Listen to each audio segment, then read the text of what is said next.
Hello, Cotton Batty, and welcome back to another Marvel Snap video. In this video, we're going to be looking at the decks of the week. As always, these are fun decks that are also pretty good. They're not going to be the best decks in the game because it's just not the type of person I am. I want it to be fun. So, first we'll start with a couple of Redwing decks, which was the card this week, and then we'll show 5 decks that I found that have been doing well in ladder, in conquest, whatever. People have been sharing, have been doing well, and it looked kind of fun to play. So, first up, Redwing. Honestly, this card is just clunky, but also good. If it could move on its own, it'd be probably busted, so I can see why it doesn't, but sometimes it can feel a little awkward. That being said, it still does work. So first up is a Move Dracula deck. I will say, I haven't played this version, but looking at it, I do think one of these 6s, probably one of these 2, Red Hulk or Magneto, should be a 5, but I haven't played it enough to see, because like, let's say you play Iron Fist on 1, Bam Bam 2, around your thingy on 3, and then you've got Bam. Maybe you could get away with it, but I don't know. I feel like it could do with a 5, right?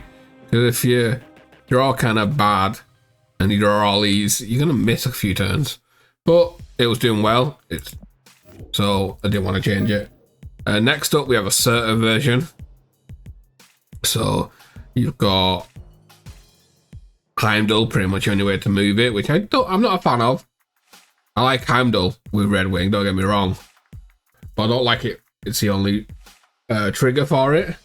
That's it being said, though, right? If you get your Surtur down and you get your Ares into Cull and your Scar cost 0, it's probably not the end of the world, right? Your Heimdall and your Scar, whatever, right? So it's probably not too bad. But it means you've got to draw your Heimdall to get your Redwing, so yeah. And then the last Redwing version is a War Machine stuff. Again, it's got some big dudes. This time it doesn't have Heimdall, which I'm not a big fan of, because then you've got a like Aranya and Heimdall, I think, are the 2 cards that go best with Redwing. From what I've played, the style I play, I think those 2 are the best. So not having Heimdall's a bit crazy, but I don't mind the blink in here. Put one of these big cards possibly, right? Electro into blink, and then you get a 4 or a 6, which is great. Yeah, around your Redwing. Okay, you get your Ghost Spider and your Redwing, and then you get these big cards. You get War Machine, so you can just drop your Infinite on the last turn. So not pretty bad, not bad. So that's it for the Redwing decks. Now we'll just look at other decks that have been doing well over the week. A lot of them are going to be decks that you've seen before, like this one, straight up ongoing. I want to show this one because Doom got nerfed whenever the last OTA was, a week ago, a week and a half ago, whatever it was now. And it's still strong, right? Still gets the job done. It's a little bit weaker, but it's still strong as all hell. Mobius is coming down to Series 3 in a couple of weeks, right? So it's not too bad. It's got Sam and Cap in here, which I like. I like those 2 together. Like, I wish they were a little bit stronger together, but like, fitting them in a deck is nice, and I just wanted to show that. Next deck, Discard. So Discard's been doing well, right, since Bullseye came out, right? It's been really popping off, and people are probably sick of seeing it. But I wanted to put this one in here. This has got the Zola and the Grandmaster in here. So like, they're probably the best versions with Frigga, right? Where you got your Frigga down, and you got stuff like that, and you're not running Zola or Grandmaster. You got Frigga and Gambit. Yeah, instead of Grandmaster and Zola. But I actually like this version. You can, I don't know, say you put your Dakin down and your Grandmaster it, and you can Zola it, right? And you get your Bullseye. Obviously, it depends on how your hand's looking. You can Grandmaster your Colleen, your Blade.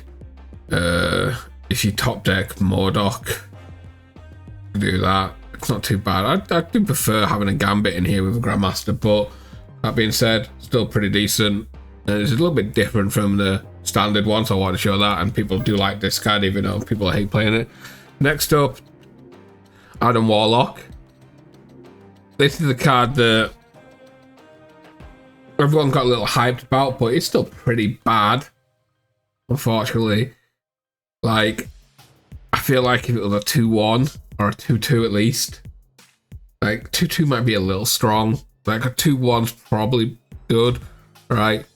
Or if it lost the lane +2 to make up for it, it's just a little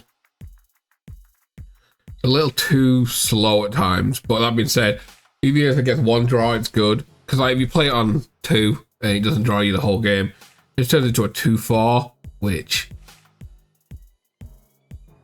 not great, right? That being said, this is a wicked deck, so you got your Psylocke. There's no Zabu in here. Like Adam Warlock's took up the Zabu slot, right? Which Zabu's probably better, but I wanted to show the Adam Warlock version. You got your strong freeze. Again, Mobius is in here, Rocket, Groot, Speed, your 3/4s, and Enchantress, Galacta, Wiccan. There's a lot of Enchantress lately. I actually like my split as well. Got the cosmic background with the neon green. And then you've got Big Goliath as a big slammer. Okay. Next up. This is a Sasquatch list. I played a version of this on stream yesterday. Yeah. I forgot to mention that. I'll mention it at the end. Or whatever. Okay. I played a version of this yesterday. I changed it up a little bit. I didn't have Bob. I didn't have Hope. And I think I cut Enchantress. Maybe. I can't remember.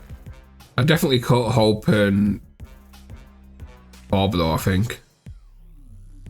I'm not sure. But yeah, I ran a version of this yesterday and it did really well. I played the other deck like this with the Zabu and the 3/4s and the copycat and stuff like that, right? The more like control each one, I guess. You know, just without the 6s, it's more like on the 4s, the other version. And then I played this version because I wanted to play Mysterio, and Sasquatch is kind of just a little underrated. So, you know, it is what it is. And lastly, Zoo. I seen this and I thought, why not? It's been a while since I've actually played like full on Zoo myself, because it just doesn't get high enough sometimes, tall enough, whatever you want to call it. That being said, it still is very easy to like get going, right, and get a lot of stuff, right? You can still get pretty decently big, right? If you've got your like your buffs down, you get your Mockingbird and your Gilgamesh down on the last turn. That is still a lot of power on the last turn, as well as having like maybe you get your Dazzler fill up on that turn. You get your Kyra to pick everything, Marble Boys popping off. You got your buffs out. It can still do work, this deck. It's just, I felt like it's still missing something. But that being said, the reason it's on the list is because it's been doing pretty well this week, right?